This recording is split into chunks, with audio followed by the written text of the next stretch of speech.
బంధువులరా హరిదాస్ గారి ప్రవచనం విన్నారు. ఒక వస్తువు వాడుకోవడానికి ముందు ఆ వస్తువును ఎలా ఉందో, ఎలా నడుస్తుందో, దాని గుణగణాలు ఏమిటో తెలుసుకోవాలి. తెలుసుకోకుండా వస్తువును వాడుకోలేము. వాడుకున్నా దానివల్ల పూర్తి లాభాన్ని పొందలేము.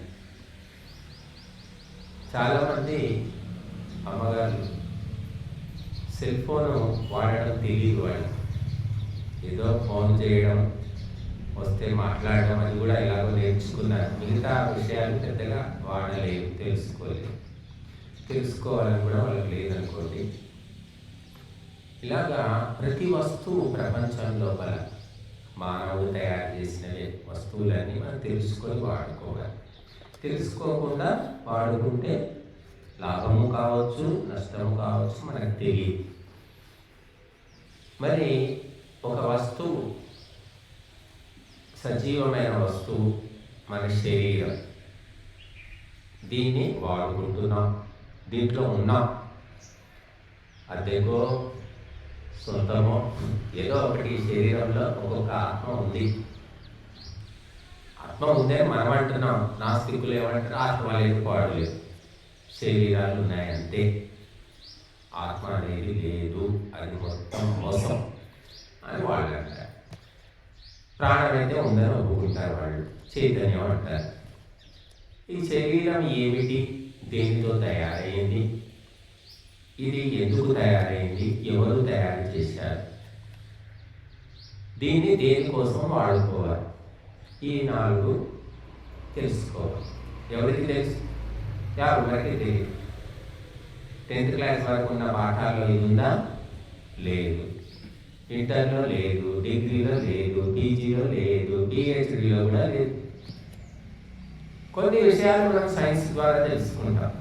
జీర్ణశక్తి, జీర్ణ మండలము, రక్త ప్రసరణ వ్యవస్థ, నాడీ వ్యవస్థ, ఎముకలు ఎలా ఉన్నాయి, ఇవన్నీ కొన్ని తెలుస్తాయి. మన సైన్స్లో చదువుతాం. అంతేనా? తెలిస్తే ఇక శరీరం అంతా తెలిసిపోయినట్టేనా? కాబట్టి శరీరము ఎన్ని రకాల శక్తులున్నాయి, ఎన్ని రకాల యుక్తులున్నాయి అనేది తెలుసుకోవడం లేదు మనిషి. ఎంత తెలుసుకున్నా ఇంకా తక్కువే ఉంది. డాక్టర్లు ఈరోజు ఎంతో తెలుసుకున్నారు. ఎనాటమీ అంటారు, అంటే శరీర శాస్త్రం తెలుసుకున్నారంతా.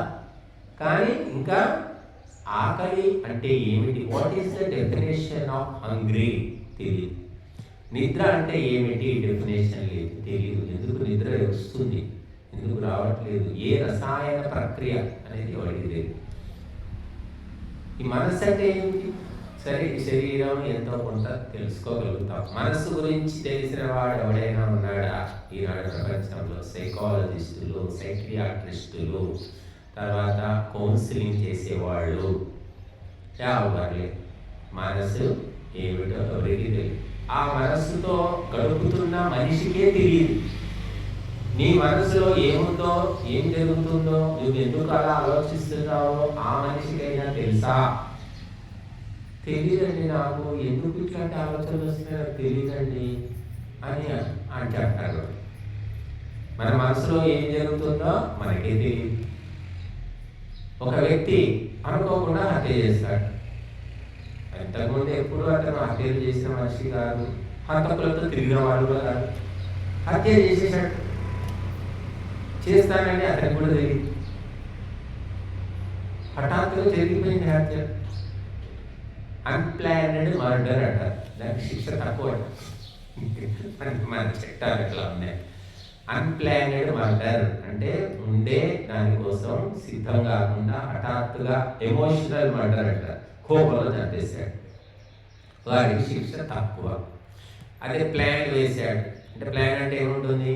ఫలానా చంపాలి ఫలానా వ్యక్తిని అంటే కత్తి కావాలి, పోయి మంచి కత్తి కొనుక్కోవడం, లేదా తుపాకీ కావాలి, తుపాకీ తెచ్చుకోవడం, లేదా నిద్ర మాత్రలు 40-30 తెచ్చి జాగ్రత్త పెట్టుకోవడం. ఇదంతా ప్లాన్తో చేస్తే శిక్ష ఎక్కువ ఉంటుందని అంటారు. మరి అది ఏం చట్టాలో అయితే వాళ్ళకే తెలియదు. కాబట్టి ఈ మన మనస్సులో ఏమి జరుగుతుందో మనకే తెలియదు. పెళ్లి చేసుకోని అంటాడు వాడు. చాలా నిజంగా చేసుకోవడం వల్ల ఏదేదో చెప్తున్నాడు అనుకుంటాం. మళ్ళీ 5 ఏళ్ల తర్వాత ఎంతో కనబడితే భార్య పిల్లలు అందరూ ఉంటారు. అదేంటయ్యా నువ్వే కదా పెళ్లి చేసుకోని చెప్పి ఊరంతా తిరిగి నువ్వే అంటే నేను అనుకున్నాను చేసుకోవద్దని నాకు గట్టిగా ఉంటుంది, కానీ కొన్ని పరిస్థితులు అట్లా వచ్చేసినాయి అంటాడు వాడు. ఇంకోటి ఉంటాడు బాబు చేసుకుందాం అని తిరుగుతుంటాడు వాడికి చచ్చిన దొరికినా చేసుకున్నా 4 రోజులే మళ్ళీ వెళ్ళిపోతుంది. కాబట్టి మనస్సులో ఈ ఆలోచనలు ఎన్నో ఉన్నాయి, మనకు తెలియనివి ఉన్నాయి, తెలిసినవి కూడా ఎందుకు వస్తున్నాయో తెలియదు చాలా మంది. అంటే మనోమూలం జగత్ సర్వం అని చెప్పారు. ఈ ప్రపంచం మొత్తాన్ని నువ్వు కంట్రోల్ పెట్టుకోవాలంటే, ఈ ప్రపంచాన్ని తెలుసుకోవాలంటే బయట పోతే ఏమీ లేదయ్యా, నీ మనసును తెలుసుకుంటే ప్రపంచాన్ని తెలుసుకున్నట్టే. మనసిచ పరితుష్టే కోర్ధవాన్ కో దరిద్ర అని కూడా చెప్పారు. నీ మనస్సు సంతోషంగా ఉంటే దరిద్రుడెవడు ధనవంతుడెవడు. నీ మనసు బాగుంటేనే నీకు ప్రపంచం బాగున్నట్టు కనిపిస్తుంది. నీ మనసు బాగాలేదనుకోండి, ఊరికైనా మాట్లాడుతుంటే నాకు మనసు బాగాలేదు, అదేంటయ్యా ఇంత పెద్ద మేడ ఉంది, 20 లక్షల కారు ఉంది, భార్య పిల్లలు, మరి ఇంత పెద్ద వ్యాపారం, మనసు బాగాలేదేంటి అంటే మనసు ఉండదా? మాకు మనసు ఉండదా? డబ్బులుంటే మనసు ఉండదా? మనసు ఎప్పటికి ఒకలాగే ఉంటుందా అని వాడు ఎదురు అడుగుతాడు. కాబట్టి మనసు ఎప్పుడు ఎటువంటి ఎమోషన్, ఉద్వేగాలు వస్తాయో, ఆలోచనలు వస్తాయో, అనుభవాలు ఉన్నాయో ఆ మనసు అనేది తెలియదు. గజిబిజి గందరగోళం, చిక్కుముడి, దారం చిక్కుబడిపోతూ ఉంటుంది.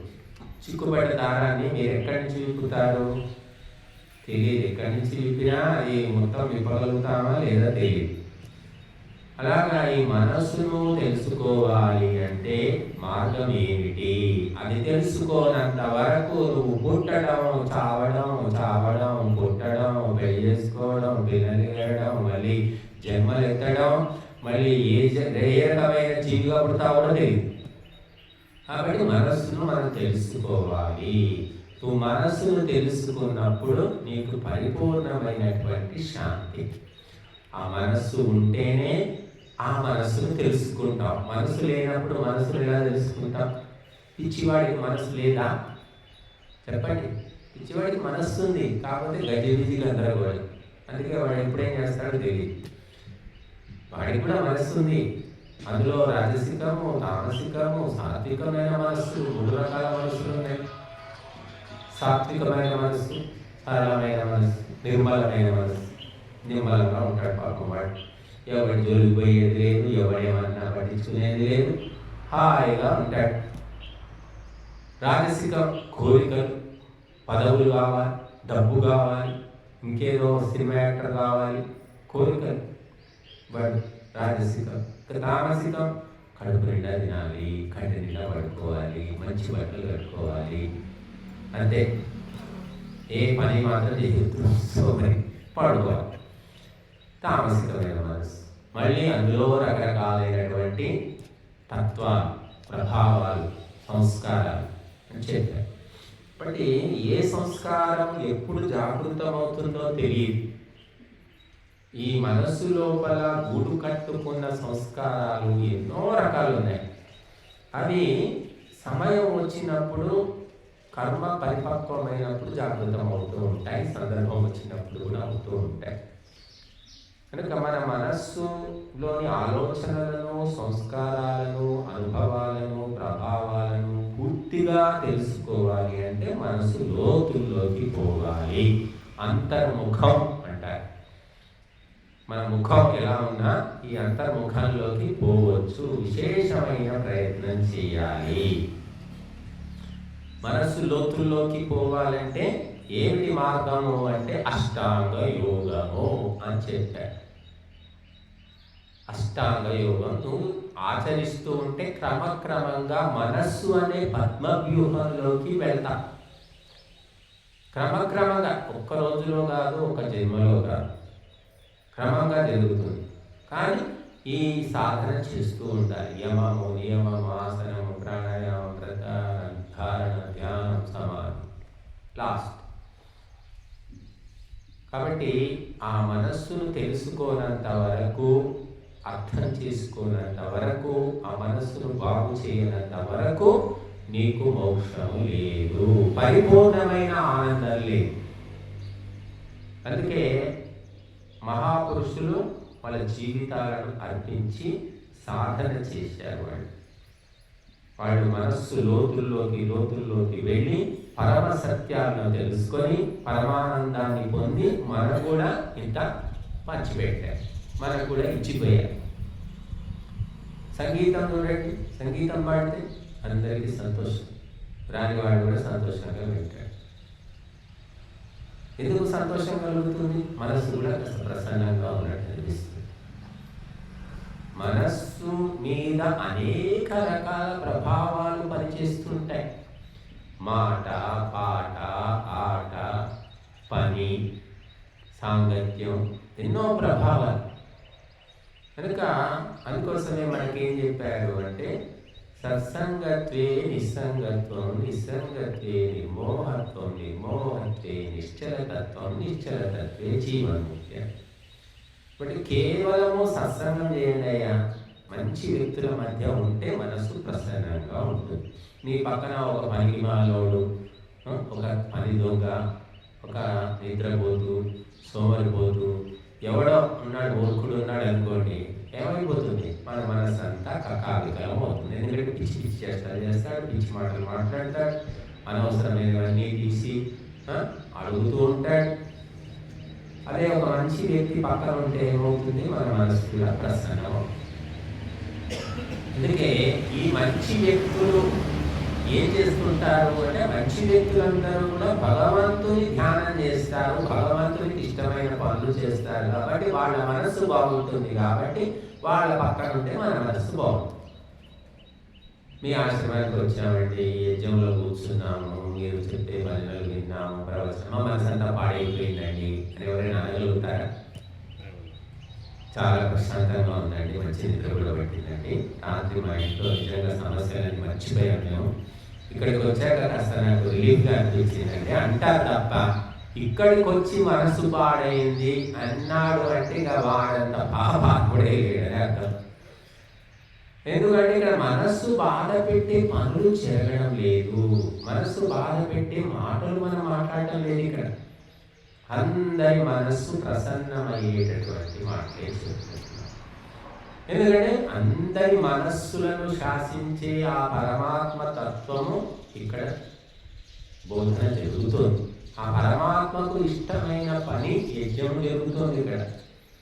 కాబట్టి నొప్పించక తానొవ్వక తప్పించుకు తిరుగువాడు ధన్యుడు సుమతి అన్నారు. మనము బాధపడకూడదు, ఇతరులను బాధ పెట్టకుండా చక్కగా ఈ జీవితాన్ని గడుపుకోవాలి. అది ఉత్తమ జీవితం. తాను బాధలు పడుతూ ఇతరులను బాధలు పెట్టడం, తను దుఃఖాలు పొందుతూ ఇతరులకు దుఃఖాలు పంచిపెట్టడం, ఈ ప్రోగ్రాం చాలా జరుగుతున్నాయి. శాంతి ఉన్నవాడేమో శాంతి పంచిపెడతాడు, అశాంతి ఉన్నవాడు ఏం చేస్తాడు? అశాంతిని పంచిపెడతాడు. ఆశీర్వాదాలు వచ్చినవాడు తిట్టాడు, తిట్లు వచ్చినవాడు ఆశీర్వాదాలు ఇవ్వడు. కాబట్టి మనము ఇక్కడ మంత్రాలు చదువుతున్నాము, ప్రవచనాలు చెప్తున్నాము, భజనలు అన్ని వాగ్రూపంలో ఉన్నాయి. వాక్కు ఎవరు? సరస్వతి.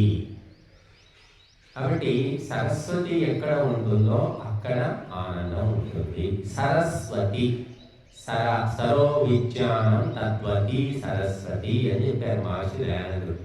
సరహ అంటే విజ్ఞానం అంట, అది కలిగినటువంటిది సరస్వతి. సర్వశుక్ల సరస్వతి. మరొకటి ఏమిటి అంటే సరస్వతి మొత్తము తెల్లగా ఉంటుందండి. ఆమె బట్టలు, ఆమె మొత్తం తెల్లటి పరిధానం, వాతావరణం, రంగు అనేది లేదని పరిపూర్ణమైన శుద్ధత. బట్టలు తెల్ల చీర కట్టుకొని ఉంటుంది, తెల్లటి హంసవాహనం, తెల్లటి కలువ, కమల పువ్వు, మెడలు స్ఫటికాల దండ, అలాగా సర్వశుక్ల సరస్వతి అని చెప్పారు. ఆ తెల్లటి మనస్సు అంటే శుద్ధమైనటువంటి మనస్సు, దాన్నే సరస్వతిగా వర్ణించారు అక్కడ. విద్వాంసులు, పండితులు, బుద్ధిమంతులు పరిశుద్ధమైన హృదయంతో ఉంటారు. మనస్యేకం వచస్యేకం కర్మణ్యేకం మహాత్మన. అంటే మహాత్ములు పైకొకటి లోపల ఒకటి చేసేది ఒకటి ఉండదు. మూడు ఒకటే. ఏది చెప్తారో అదే చేస్తారు, ఏది చేస్తారో అది ఆలోచిస్తారు. మూడు వేరు వేరుగా ఉండవు. కాబట్టి మన మనస్సును బాగు చేసుకోవడం చాలా అవసరము, తెలుసుకోవడం అవసరం. మానసిక రోగగ్రస్తులు అంటాం మనం, పిచ్చి ఆసుపత్రి అంటారు. పిచ్చి ఆసుపత్రి, మెంటల్ హాస్పిటల్ అంటారు ఇంగ్లీష్లో. నేను పిచ్చి పిచ్చి మాట్లాడుతున్నాను, మెంటల్ అంటుంటారు. అంటే మెంటల్ హాస్పిటల్లో ఉన్న వాళ్ళే పిచ్చివాళ్ళు కాదండి. ఆ హాస్పిటల్కి పోయి పిచ్చివాళ్ళు పోలడం అందుతారు ప్రపంచాల్లో. వాళ్ళు సైకోలు అంటారు వాళ్ళు. అంటే వాడి ప్రవర్తన మనకు తెలియదు. ఇంట్లో బయట వస్తే అందరూ అబ్బా సుబ్బారావు ఎంత గొప్ప వ్యక్తి అండి, చాలా మంచి వ్యక్తి, ఎంత బాగా మాట్లాడు. ఇంట్లోకి పోతే భార్య దుర్మార్గుడు నన్ను కాల్చు తింటున్నాడు అండి అని చెప్పుకొని ఏడుస్తుంది. మరి ఏది నిజం? బయట తిరిగింది, బయట అందరితో వ్యవహారం బాగుంది, మరి ఇంట్లో భార్య ఎందుకంటే సతాయిస్తున్నాడు? అది అబద్ధమా, ఇది నిజమా అనేది మనకు తెలియదు. ఈ భార్య అబద్ధాలు చెప్తుందేమో అని కూడా అనుకుంటామా. అంటే మనిషి మనస్సుకు అనేకమైన కోణాలు ఉన్నాయి, యాంగిల్స్ ఉన్నాయి. అవి ఎప్పుడూ ఇంట్లో ఒక రకంగా ఉంటాడు, ఆఫీస్లో ఒక రకం ఉంటాడు, 10 మందిలో ఒక రకం ఉంటాడు, గుడిలో పోయినప్పుడు ఒకరు ఉంటారు, మందు పార్టీలో కూర్చుంటే ఒక రకంగా తయారు. అరే సుబ్బారావు తాగుతాడండి, తాగుతాడండి తెలీదా? అరే అట్లా అనిపించాడు, ఎంత మర్యాద, ఎంత పద్ధతిగా ఉంటాడు, ఇంత భక్తి ఉంది ఆయనకు. అంటే భక్తి ఉంటే తాగుతా? తాగుతాను కాదు, కానీ మరి తాగుతాడని అసలు ఊహించలేదండి నేను. నువ్వు ఇస్తే ఎవరికి కావాలి, ఊహించకుండా ఎవరికి కావాలి. తాగుతాడే, అది పచ్చి నిజము. మామూలు తాగుబోతు కాదు, పెద్ద తాగుబోతు. పొద్దున కూర్చుంటే తెల్లారిదాకా తాగు. మరి గుడిలో వచ్చి ఇంత బాగా భజన చేస్తాడు, గుడికి కూడా చాలా దానం చేస్తాడే, దానికి దీనికే అంటే అలా ఉంటుంది అన్నమాట. మనస్సు చేసే మాయాజాలం. అందుకోసమే మనం ఏం చేయాలంటే మనస్సును బాగు చేసుకోవాలి, సంస్కరించుకోవాలి. ఎన్ని జన్మల నుంచి మనస్సు ఇలా వస్తుంది, దీన్ని బాగు చేసుకునే ప్రయత్నం చేశామా? చేస్తే కదా. సరే చేయలేదు, చేయకుంటే అదే చెత్త వచ్చే జన్మ కూడా వస్తుంది. అందుకే మన మనస్సును మనం బాగు చేసుకోవాలి. నువ్వు ఉన్నందుకు ఇల్లు వాకిలు ఊడ్చుకుంటున్నావు, ముగ్గేసుకుంటున్నావు, కళ్ళాకి చల్లుతున్నావు, పూజలు చూస్తున్నావు, దీపం పెడుతున్నావు, అని చేస్తున్నావు ఇంటికి. మరి నీ మనసులో దీపం పెట్టావా? నీ మనసును ఊడ్చావా? నీ మనసులో ముగ్గు వేసావా? ఎట్లా చేస్తారండి దీపం? ఎట్లా పెడతారు? మనస్సే తెలియదు అసలు. దీపాలు ఎట్లా పెడతారు అంటే సత్యము, ధర్మము, న్యాయము, నీతి, ఇవి దీపాలు. ఈ దీపాలు వెలిగించు. నీ మనసును శుద్ధి చేసుకో. అసూయ, ద్వేషము, ఇటువంటి భావనలన్నీ వదిలేసుకో. మన భారతీయులకున్న పెద్ద మానసిక రోగం ఏమిటంటే అసూయ అని చెప్పారు. జెలసీ అంటారు ఇంగ్లీష్లో. తనకు లేకపోయినా పర్వాలేదు, పక్కవాడు బాగుపడదు, పక్కింటి వాడు బాగుపడదు, అన్న బాగుపడదు, తమ్ముడు బాగుపడదు, ఇలాంటి కోరికలు ఉంటాయి. కనుక వాడు చెడిపోతే వీళ్ళు పండుగలు చేసుకుంటారు. దీన్ని అసూయ అంటారు. కనుక ఇది భారతీయుల్లో చాలా ఎక్కువగా ఉంది. ఒక వ్యక్తి టాలెంటెడ్ ఉంటాడు, మంచి పాటలు పాడుతుంటాడు, వాడు బాగా పాడతాడు. ఎవడు మైకి వాడికి మరి పాడతాడు బాగానే, కానీ వేరే వాళ్ళు ఉన్నారు తర్వాత ఇద్దామంటారు. లాస్ట్కి వస్తే వాడికి ఇవ్వనే ఇవ్వరు. 5 నిమిషాలు ఇస్తారు వాడికి బాగా పాడేవాడికి. ఇంకా బాగా చెప్పేవాడిని కూడా అంతే. మాకు బోలెడు సార్లు అనుభవం అయింది. అమ్మో గురువు గారు వచ్చారంటే నాకు గంట సేపు అయినా ఆపకుండా చెప్తాడు, చాలా బాగా చెప్తాడు. ఇక ఆయనకి ఇస్తే మనం అంతా అంతే సంగతులు అంటే దగ్గర కూడా రాదు.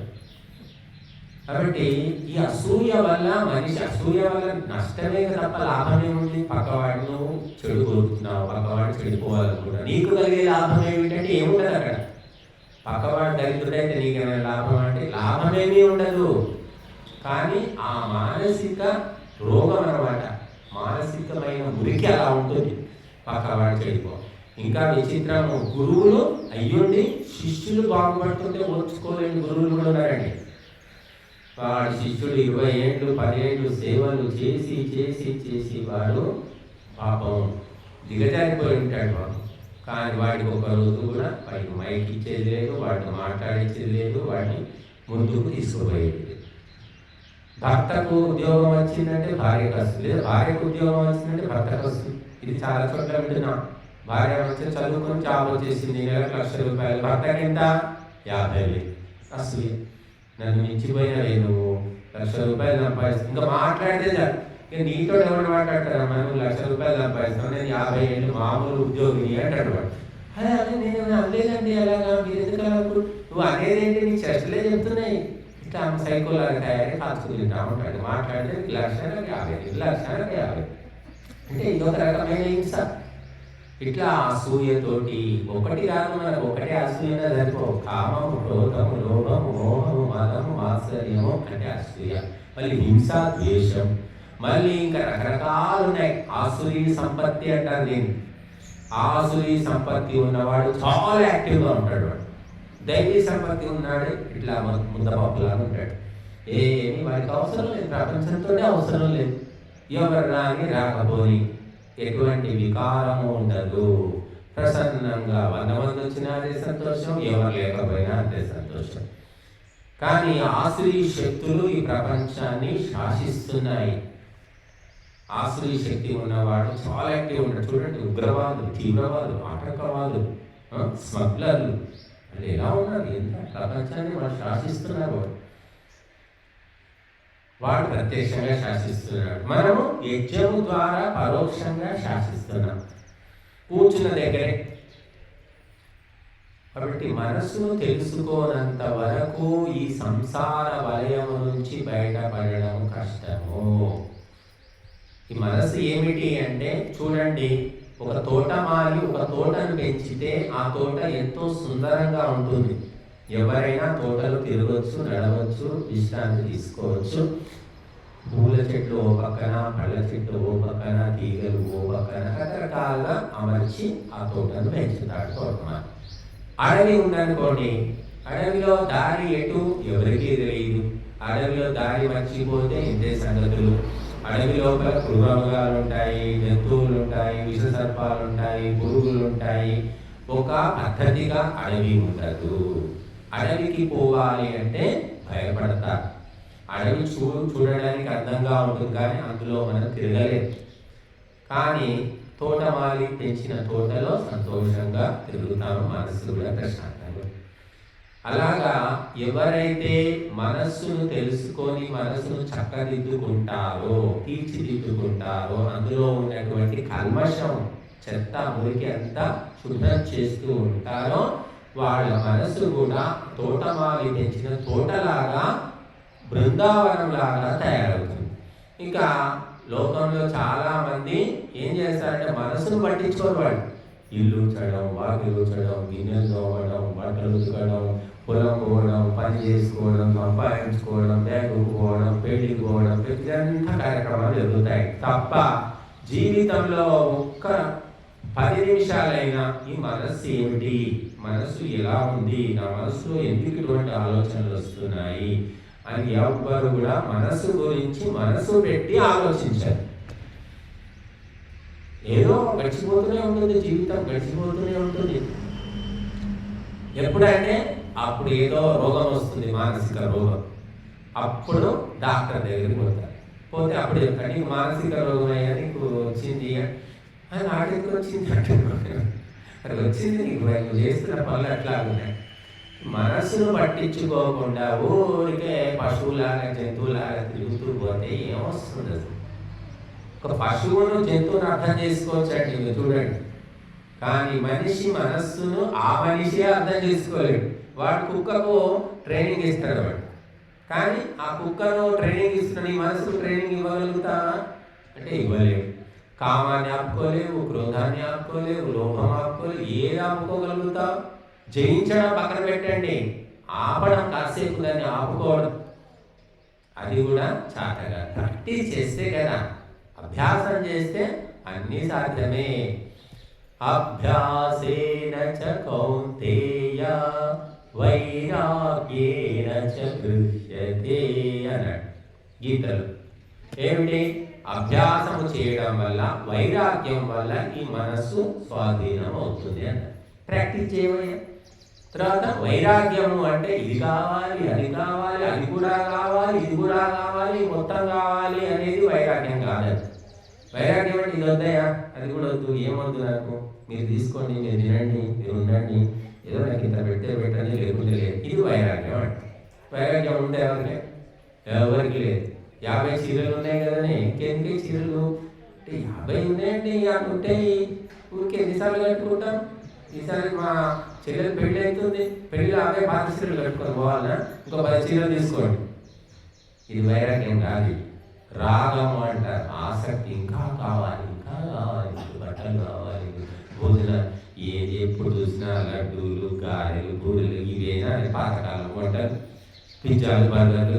నాకు తెలియదన్నమాట, తిన మంచిగా ఉంటాయి అవి, పిజ్జాలు, బర్గర్లు, కేకులు, ఐస్ క్రీమ్లు, ఎన్ని వెరైటీస్ ఉంటాయి. ఇది ఆసక్తి.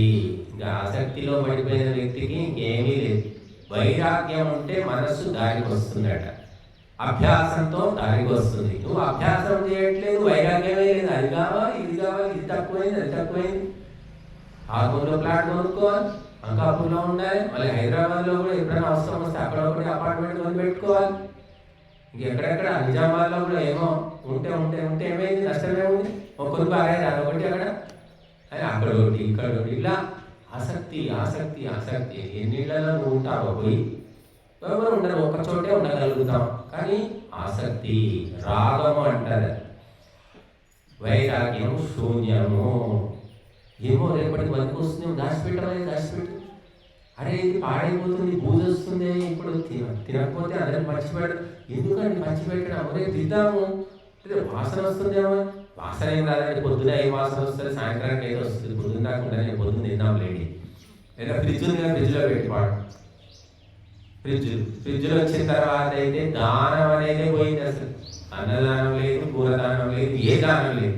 వీళ్ళే పిచ్చగాళ్ళలాగా మళ్ళీ తెల్లాగా పాచిపోయినారు, వేగుంటున్నారు. నేను చాలా మందిని చూశాను, జాబ్ చేసుకునే వాళ్ళు ఆ ఫ్రిడ్జ్లో పెట్టుకోవడం, తినడం.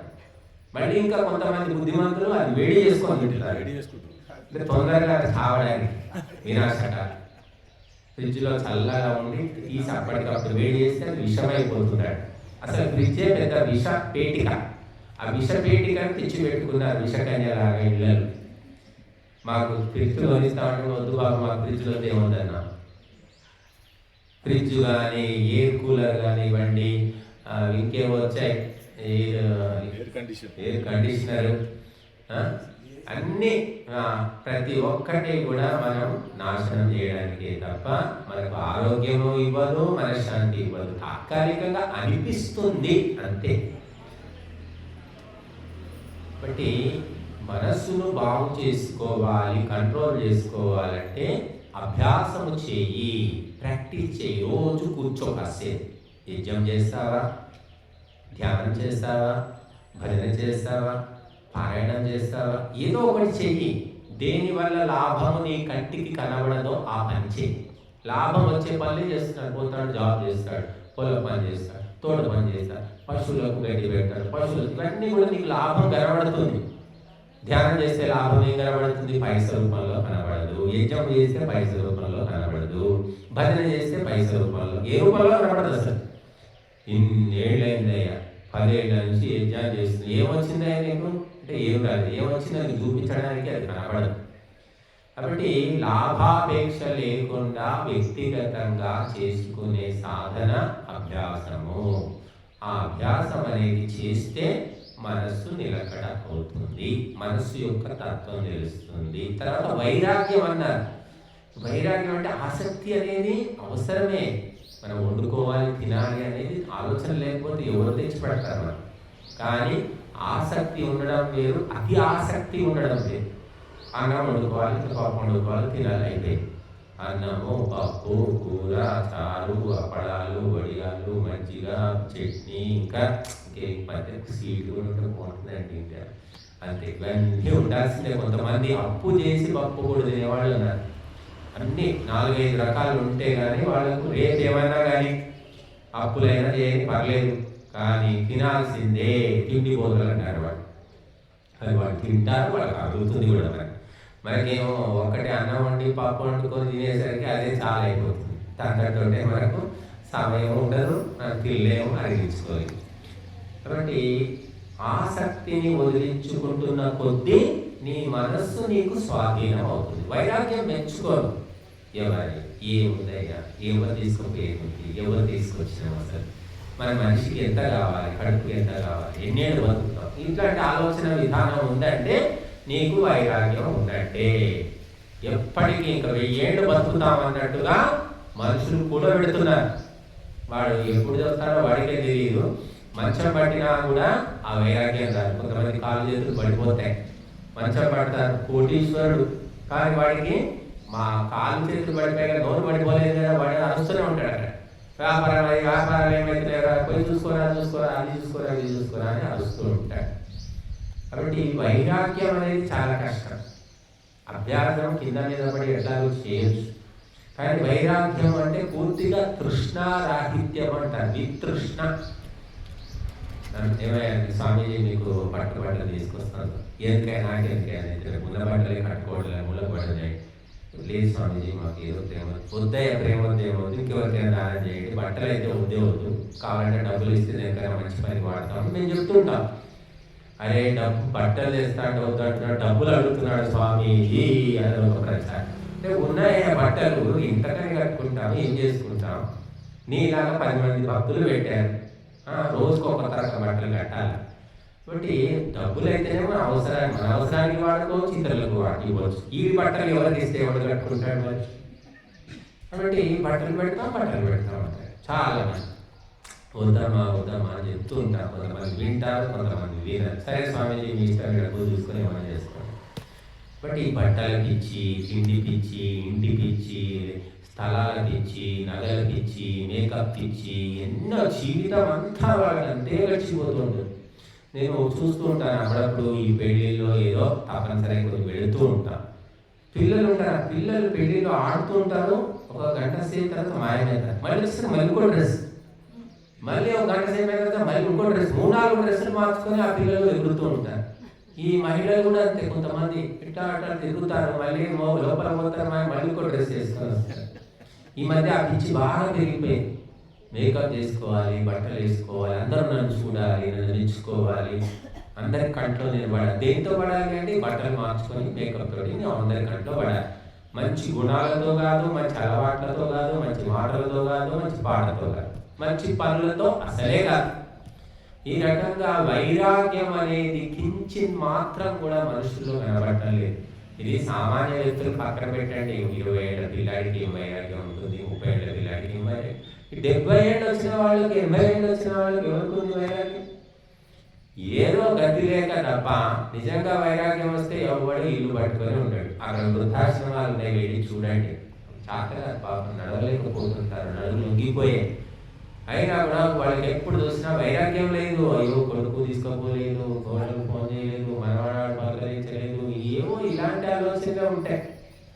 పోతే పేరు దరిద్రం నన్నైతే ఇక్కడ వారేసారి ఎవరి తలనొప్పి నాకు లేదు, ప్రశాంతంగా ఉన్నా అని మాత్రం వాళ్ళు అనుకోరు.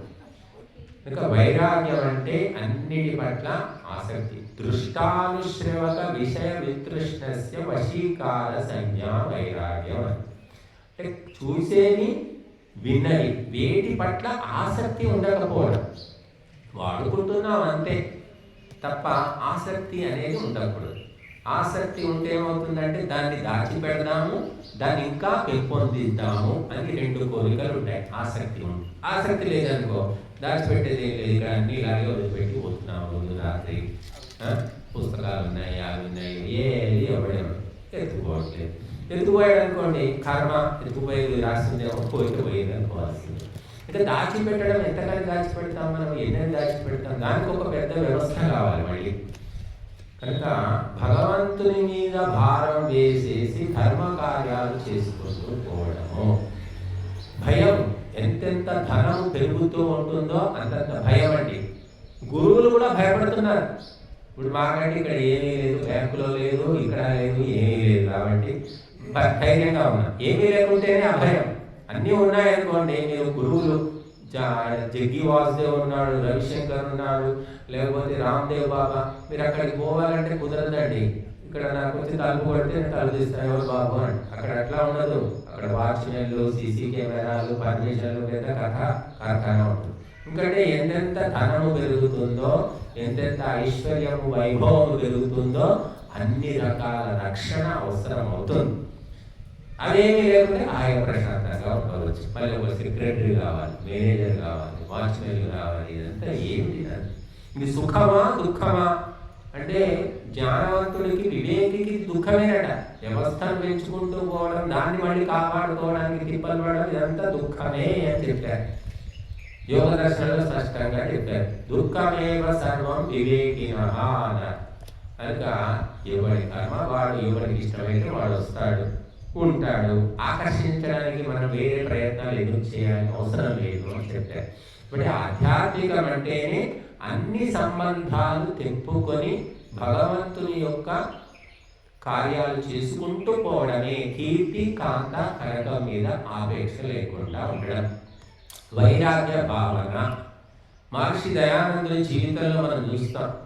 ఆయనకు కొందరు సేఠ్జీలు, కొంతమంది వ్యక్తులు గొప్ప గొప్ప వాళ్ళు ఉన్న కొంతమంది వాళ్ళు బాగా దానాలు ఇచ్చారు, అది ఇచ్చారు. కానీ ఏమీ లేని వాడు కూడా వచ్చి దానం ఇస్తా అంటే తీసుకునేవాడు కాదు, అడిగేవాడట. ఆయన మామూలు గృహస్థులు వచ్చి డబ్బులు ఇస్తా అంటే, ఏమయ్యా నువ్వు ఏం చేస్తుంటావు, నువ్వు ఇంట్లో ఏముంది, సొంత ఇల్లేనా, నీకు పొలం ఉందా, మరి 5,000 రూపాయలు తెచ్చి ఇస్తున్నావు, మరి నీ జీవితం ఎట్లా, ఈ 1,000 రూపాయలు నాకు అవసరం లేదు, నాకు ఎవరైనా దానం ఇస్తారు, నీ కుటుంబం గడవడానికి కష్టం ఉంది, 100 రూపాయలు ఇచ్చాలి అని అలా చెప్పి అంతే తీసుకునేవాడు.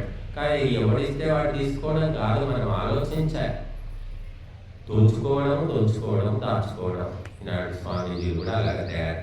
అంటే వైరాగ్యము అనేది చాలా ముఖ్యమైనటువంటి. వైరాగ్యం ఉన్న వ్యక్తి ఎలా ఉంటాడంటే, అలా ఉన్నావా బసవన్న అంటే ఉన్నాను అన్నట్టుగా ఉంటారు, అంతే. ఆసక్తి ఇంకా ఎక్కువ మంది రావాలి, ఇంకా ఈ ఆశ్రమాన్ని పెద్దగా, ఇంకా 10 అంతస్తులు కట్టాలి, ఇంకా 10 ఎకరాలు సంపాదించాలి, 4 కార్లు ఉండాలి, చుట్టూ 20 మంది శిష్యులు ఉండాలి. ఇదంతా వైరాగ్యం. ఇదే వైరాగ్యం అనుకుంటున్నారు జనమంతా కూడా. ఇటువంటి వైరాగ్యం వల్ల నష్టమే తప్ప మనశ్శాంతి ఉండదు. ఆశ్రమాల్లో హత్యలు ఎందుకు జరుగుతున్నాయి, ఆశ్రమాల్లో దొంగతనాలు ఎందుకు జరుగుతున్నాయి, అంటే ఆలోచనలు అట్లా ఉన్నాయి. కాబట్టి మనము అభ్యాసము వైరాగ్యము ద్వారా మనస్సును అదుపులో పెట్టుకోగలుగుతాము. అభ్యాసం చేయాలి, ప్రతిరోజు చెయ్యి. ధార్మిక కర్మలు, ఆధ్యాత్మిక కర్మలను అభ్యాసం చేయి. నీకు యోగా చేయడం వస్తుందా, ఆసనాలు చేస్తావా, ప్రాణాయామం చేస్తావా, ఏది రాకపోతే యజ్ఞమన చేస్తావా, యజ్ఞం కూడా రాదు ధ్యానం చేస్తావా, ధ్యానం కూడా లేదు భజన చేస్తావా, ఏదో ఒకటి చెయ్యి. ఆధ్యాత్మిక కార్యక్రమము నిత్యము ఒకటి చేస్తూ ఉండు. క్రమక్రమంగా నీ మనసులో ఒక ప్రశాంతత ఏర్పడుతుంది. కేవలము లౌకికమైన, భౌతికమైన, ఆర్థికమైన, దైహికమైన కర్మలే చేస్తున్నారు అందరూ. అసలు ఆత్మ ఉంది, పరమాత్మ ఉన్నాడు, పుణ్యము పాపము స్వర్గము మోక్షము పునర్జన్మ ఏమీ పట్టిలేదు. సంపాదించుకుందాం దాచిపెడదాం, సంపాదించుకుందాం దాచిపెడదాం, అంతే. ఎందుకంటే ఆ దారి దొరికింది, సంపాదించే దారి ఒకటి దొరికింది కాబట్టి అదే పని. 70 ఏళ్ళు వచ్చినా అదే సంపాదన, 80 ఏళ్ళు వచ్చిన కొంతమంది చూశాను 60-65 ఏళ్ళు రిటైర్ అయిపోయాడు, టీచర్గా రిటైర్ అయిపోయాడు. వాడు ఏం చేస్తాడు, మళ్ళీ ప్రైవేట్ స్కూల్లో పోయి టీచర్ పని చేసుకుంటాడు. ఎందుకంటే డబ్బుల కోసమే అదే టీచింగ్. ఫ్రీగా పోయి చెప్పొచ్చు కదా. మొన్నటిదాకా స్కూల్లో 6 క్లాసులు చెప్పిన వాడిని అండి, ఇంట్లో కూర్చుంటే విసుగొస్తుందని జాబ్కి వెళ్తున్నాను. మరి అదే పని గతి లేని వాళ్ళు, పేదవాళ్ళు అటువంటి ఉంటారు కదా విద్యార్థులు, వాళ్ళకి ఫ్రీగా పోయి చెప్పు. మరి నీకు కూడా పొద్దుపోయినట్టు ఉంటుంది. లేదు, డబ్బు కావాల్సిందే, డబ్బులు ఇస్తేనే వాడు పాఠాలు చెప్తాడు. కాబట్టి ఇలాంటి వ్యవహారాలు మనం ప్రపంచంలో చూస్తున్నాం. కాబట్టి వైరాగ్యము రావడం చాలా కష్టమని చెప్పారు. అందుకే మనకు వైరాగ్యం కూడా 4 రకాలు, 3 రకాలు చెప్పారు శాస్త్రంలో. నేను ఆలోచిస్తే 5 రకాలు అనిపించింది. అందరికీ తెలిసిన వైరాగ్యాలు శ్మశాన వైరాగ్యము, ప్రసూతి వైరాగ్యము, పురాణ వైరాగ్యం. ఈ 3 వైరాగ్యాలు అందరికీ కలుగుతాయి. శ్మశాన వైరాగ్యం అంటే దగ్గర వాళ్ళు చచ్చిపోయినప్పుడు, శ్మశానానికి పోయినప్పుడు ఒకటే ఏడుస్తూ ఉంటాం. అమ్మ చచ్చిపోయింది, నా తమ్ముడు చచ్చిపోయాడు, లేకపోతే కూతురు చచ్చిపోయింది, ఇక దగ్గర వాళ్ళు అనమాట, ఏడుస్తూ ఉంటాడు. అదేమంటారు, వైరాగ్యం. శ్మశానంలో వైరాగ్యం ఉంటుంది. ఇంటికి వచ్చాక స్నానం చేసి శవం తగలబడ్డాక కొద్దిగా తగ్గుతుంది. 2 రోజులు, వారం రోజులు, 10 రోజులు, దినాలు అయిపోయినాయి, 10 రోజులు, అందరూ వచ్చారు, పోసుకున్నారు, తిన్నారు, తాగారు, తన్నాలాడారు. 2 లక్షలు ఖర్చు అయిపోయినాయి, 5 లక్షలు ఖర్చు అయిపోయినాయి. ఇంకేం వైరాగ్యం అయిపోయింది.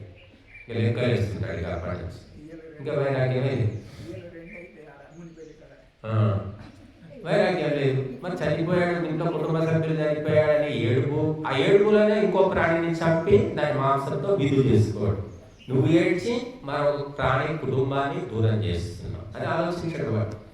ఇది శ్మశాన వైరాగ్యం అంటే. శ్మశానంలో మన వాళ్ళు పోయినప్పుడే ఏడుపు, ఎవడో పోతే మనం ఎందుకు ఏడుస్తాం?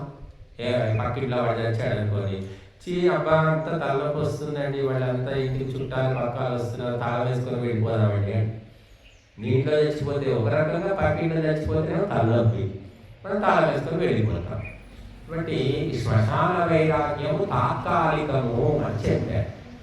ఇంకా తర్వాత పురాణ వైరాగ్యం అంటే నాబోటి పండితులు పురాణాలు హరికథలు బుర్రకథలు ఒకప్పుడు వినేవాళ్ళు. అందులో చెప్తుంటారు, ఈ ప్రపంచం అంతా క్షణభంగురము, ఏది శాశ్వతం కాదు, మనిషి కూడా బాలుడుగా పుడతాడు, వృద్ధుడుగా చనిపోతాడు, ఎవరు ఒక పూచి కుప్పుల తీసుకుపోయేది లేదు, తీసుకువచ్చేది లేదు. కథలు కబులు చెప్తుంటే ఆ క్షణంలో అనిపిస్తుంది, బా నిజంగా కదా, ఏం తీసుకొచ్చాము, ఏం తీసుకుపోతాము, నిజంగా ఇంత మాయలో ఉన్నాము అనిపిస్తున్నాడు. ఈ సంసారం ఇదంతా వేస్ట్ అని ఆ క్షణం అనిపిస్తుంది. మళ్ళీ అయిపోయింది, ప్రవచనం అయిపోయింది, ఆశ్రమం గడపదాకా ఇంటికి పోగానే మళ్ళీ ఎప్పట్లాగే అది తీసుకురాలేదు, అది ఇది కావాలి, అది కావాలి, ఆలోచన. ఇంకా పురాణ వైరాగ్యం అంటారు. ఆ ప్రవచనాలు వినంత వరకు వైరాగ్యం, తర్వాత ఉండదు, తాత్కాలికం. తర్వాత ప్రసూతి వైరాగ్యం అన్నారు. ప్రసూతి వైరాగ్యం అంటే ఒక మహిళ పాపం 9 నెలలు మోసి ఆ బిడ్డను కనాలప్పుడు, ఆ 9 నెలలు మోయడం ఏంటో, ఆ బిడ్డను కనేటప్పుడు ఆ బాధలు ఏంటో అసలు ఊహ కూడా అందవు.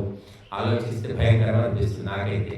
కానీ మరి కంటూనే ఉన్నారు, ఒకరి తర్వాత ఒకరు, 5, 6, 7 ఒకప్పుడు కనేవాళ్ళు. ఇప్పుడు ఆ ఊపి కూడా పోయింది, ఒక్కరినో ఇద్దరినో కంటున్నారు. అది కూడా లక్షల రూపాయలు ఖర్చు పెడితే కానీ ఆ కాన్పు కావడం లేదు. ఆ సమయంలో ఆ మహిళ కనిపిస్తున్నాడు ఆ తల్లి. ఆ నొప్పులు బాధలు పడలేక ప్రసూతి వైరాగ్యం, చీచి ఏం మానవ జన్మ, ఈ ఆడజన్మ పాడుగాను, ఈ బాధ ఏంటి, ఇదేంటి, చీచి అనిపిస్తున్నాడు. కానీ మళ్ళీ ఆ బిడ్డ పుట్టిన తర్వాత ఆ బిడ్డను చూసి నవ్వులు పువ్వులు అన్నీ చూసిన తర్వాత అన్ని మర్చిపోదు. మళ్ళీ నెక్స్ట్ టైం మళ్ళీ కొడుకే పుట్టిండు కదా, కూతురు లేదు కదా అని మళ్ళీ ఒక కూతురు. దీన్ని ఏమంటారు? ప్రసూతి వైరాగ్యం అంటారు. ఇది తాత్కాలికము అన్నారు.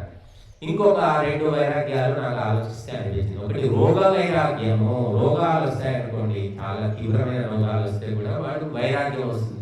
ఇది తినొద్దు, అది తినొద్దు, అట్లా ఉండొద్దు, ఇట్లన్నీ చెప్తారు కదా. రోగాలు వచ్చినప్పుడు పథ్యాలన్నీ చెప్తారు. వాడు సరే బతకాలంటే పథ్యం చేయాలి కాబట్టి పథ్యం చేస్తాడు. వారం, నెల, 6 నెలలు, సంవత్సరం అయిపోయింది. ఇక వాడికి మనిషి జీవితం ఏం బతకండి, బతుకు అన్నీ ఉన్నాయి. చిన్నప్పుడు అదే కష్టాలు పడ్డాము, ఇప్పుడు దేవుని దైవాలు అన్నీ సంపాదించుకున్నారండి, కానీ ఏది తినడానికి వీలేదండి. అసలు నాకు ఇష్టమైంది ఒక ముక్క కూడా తినొద్దండి. ఏం బతుకు పాడు బతుకు, చచ్చిపోతే పీడ అవుతుంది కదా. అంటే ఈ వైరాగ్యం వచ్చింది వాడి. ఎందుకు వచ్చింది? రోగం వల్ల వచ్చింది. ఆత్మానాత్మ వివేచన వల్ల కలిగినది కాదు. రోగం అయిందనుకోండి, వైరాగ్యం అనేది ఏం లేదు. ఆ గారెలు తీసుకురా, పూలు తీసుకురా, లడ్డు తీసుకురా, అన్నీ తిందాం అంటాడు. ఇంకా రోగం వచ్చింది, తినకూడదు కాబట్టి వాడు దానం చేస్తాడు లేదా ఇస్తాడు. ఇది రోగ వైరాగ్యం అంటారు. రోగం వల్ల అతనిలో ఆకారమైన మార్పు వచ్చింది. తర్వాత ఇంకా 5వది ఉంది రుణ వైరాగ్యము. అంటే అప్పులు చేసి అంటే ఇన్ని అప్పులు చేస్తానని నేను కూడా అనుకోలేదండి. మరి అప్పులు చేస్తే వాడు అప్పులవాడు వచ్చి ఊరుకుంటాడా? ఇంటి మీద పడతాడు, తిడతాడు, మరి ఎన్నో రకాలుగా బెదిరిస్తాడు, ఏమేమో జరుగుతూ ఉంటాయి. వాడికి విసుగు వస్తుంది. ఈ జన్మ ఈ అప్పులు తీరుతాయో లేవో, తీరుస్తానో లేదని వాడికి వైరాగ్యం వచ్చి సంసారం వదిలిపెట్టి ఎక్కడో చెప్పాకట్టుకున్నా వెళ్ళిపోతాడు. ఎక్కడమ్మా మీ ఆయన ఎక్కడ పోయాడు? ఏమోనండి నాకు తెలియదు. నువ్వు భార్య నీకు తెలియదా? తెలియదండి, నిజంగా తెలియదు, నాకే చెప్పలేదు, నేనే ఎట్లా బతుకుతున్నానో నాకే తెలియదు. నడి మంత్రంలో వదిలివేసి పోయాడు ఆయన. మీరందరూ ఇట్లా కాల్చుకొని తింటే తట్టుకోలేక వెళ్ళిపోయాడు. అంటే కాల్చుకొని తినడం ఏంటమ్మా? నువ్వు డబ్బులు ఇస్తావు అడగరా? అడిగితే కాల్చుకు తినట? ఏమో నాకు అందరూ తెలియదు. మా ఆయన లేకుండా చేశారు, కనబడకుండా వెళ్ళిపోయాడు ఆయన. ఉన్నాడో పోయిండో కూడా నాకు తెలియదు. ఎందుకు తెలియదా? అన్నీ తెలుసు, నువ్వు నాటకాలు ఆడుతున్నావు. ఇలాంటి మాటలు నడుస్తూ ఉంటాయి. రుణ వైరాగ్యం, అప్పులు చేసి చేసి వారికి వైరాగ్యం వదిలేదు. చాలా మంది మీరు పోండి, హరిద్వార్ కాశీ పోండి, కాషాయాలు వేసుకొని తిరుగుతూ ఉంటారు, గుట్కాలు అమ్ముతుంటారు ఒక పక్క, గంజాయి తాగుతుంటారు ఒక పక్క. వాళ్ళంతా సన్యాసుల సాధువుల అంటే ఇంట్లో కష్టాలు, బాధలు, అప్పులో, రోగాలు, ఏదో కారణం, భార్య కైగాడుతానో ఏదో కారణంతో అక్కడికి వచ్చేసి, ఎందుకంటే అక్కడ రోజు ఫ్రీ భోజనం, మంచి భోజనం, ఏం అడగరు, కాషాయం వేసుకుంటే అన్ని పాపాలు మాపి. లక్షల మంది ఉన్నారు అట్లా. బట్టి ఈ వైరాగ్యం రావడం చాలా కష్టం అండి. సహజమైన వైరాగ్యం ఏమిటంటే ప్రకృతి పురుష వివేచన వైరాగ్యము, అది అసలైనది అని చెప్పారు. ఈ పరమాత్మ ఎవరు, ఈ జీవాత్మ ఎవరు, ఈ ప్రకృతి ఏమిటి, వీటి యొక్క తత్వాలను సక్రమంగా తెలుసుకున్న తర్వాత ఈ ప్రపంచం పట్ల ఆసక్తిని వదిలివేయడం, తెలుసుకొని వదిలివేయడం, ఏదో ఒక నిమిత్తం వల్ల వదిలివేయడం కాదు.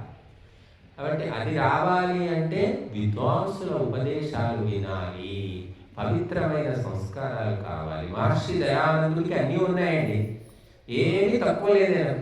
యవ్వనం ఉంది, బలం ఉంది, శక్తి ఉంది, తల్లిదండ్రులు ఉన్నారు, మరి ఆస్తులు ఉన్నాయి, దేనికి తక్కువ లేదు.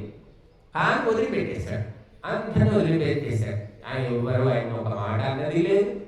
మనసులో వైరాగ్యం వచ్చింది.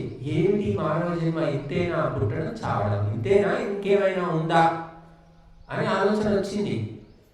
చిన్నాన్న చచ్చిపోయాడు, చెల్లెలు చచ్చిపోయింది, మనకు కూడా ఎవరో చనిపోతూనే ఉంటారు. 2 రోజులు ఏడుస్తాం, మళ్ళీ ఎప్పటికీ ఏడ్చుకున్నా కూడా పని అవుతుందా అండి?